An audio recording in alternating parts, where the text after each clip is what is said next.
Hi everyone, welcome back to another edition of Ask the ND. I'm Dr. Jeremy Wolf. The days of lying on the beach covered in baby oil and baking in the sun are long gone. Many of you might already know that overexposure to the sun is associated with an increased risk of skin cancer. But did you know that avoiding the sun may also be detrimental to your health? The bottom line is, it's best not to over or underexpose yourself to the sun.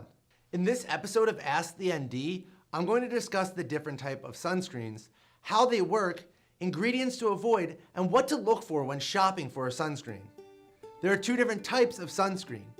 Chemical sunscreens, which work by absorbing the UV radiation and converting it into small amounts of heat.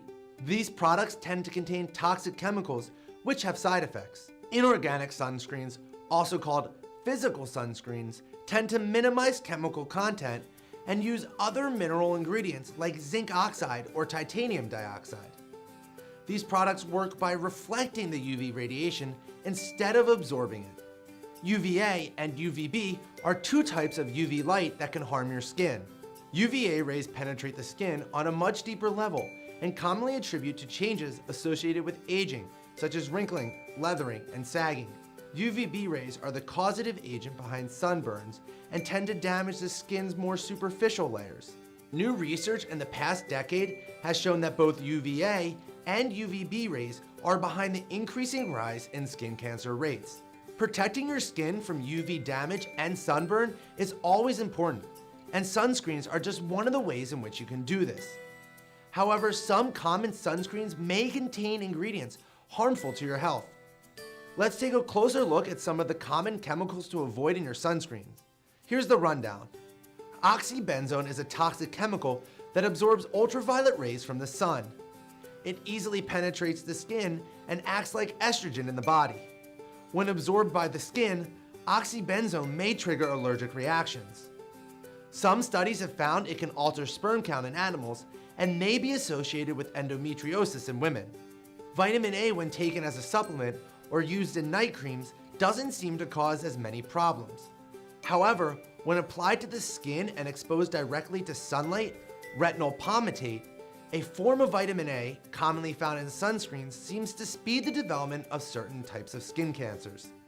Although octinoxate has relatively high rates of skin reactivity, the most troublesome effect of this product is hormone disruption due to its hormone-like activity. In animal studies, it altered the function of the reproductive system and thyroid gland.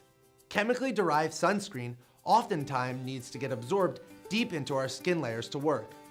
Homosali helps sunscreen to penetrate deeper into our skin. When this chemical builds up in our bodies, it disrupts hormones like estrogens, androgens, and progesterone. If that isn't bad enough, homosali may even break down into more toxic products.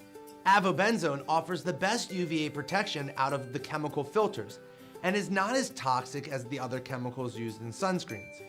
While there is no evidence of hormone disruption, there are relatively high rates of skin reactivity and allergies to consider. When shopping for your sunscreen, it's important to look for sunscreens that are broad spectrum. This means it protects against both UVA and UVB rays. SPF stands for sun protection factor and is a measurement of how effective your sunscreen is at protecting against UVB rays. Lastly, make sure to look for your sunscreen's expiration date. Sunscreens are usually only effective for 3 years, so if your sunscreen doesn't have an expiration date, you can try writing the purchase date on the bottle to help ensure effectiveness. Although many sunscreens say that they are water resistant, it's important to remember to reapply often throughout the day. And while we have only mentioned some of the common chemicals to avoid, if you notice any skin reactions when applying your sunscreen, discontinue its use. Thank you for watching another edition of Ask the ND. Make sure to subscribe to our YouTube channel for weekly tips to help you on your journey towards happy wellness. From all of us here at Lucky Vitamin, have an awesome summer and spread the wellness.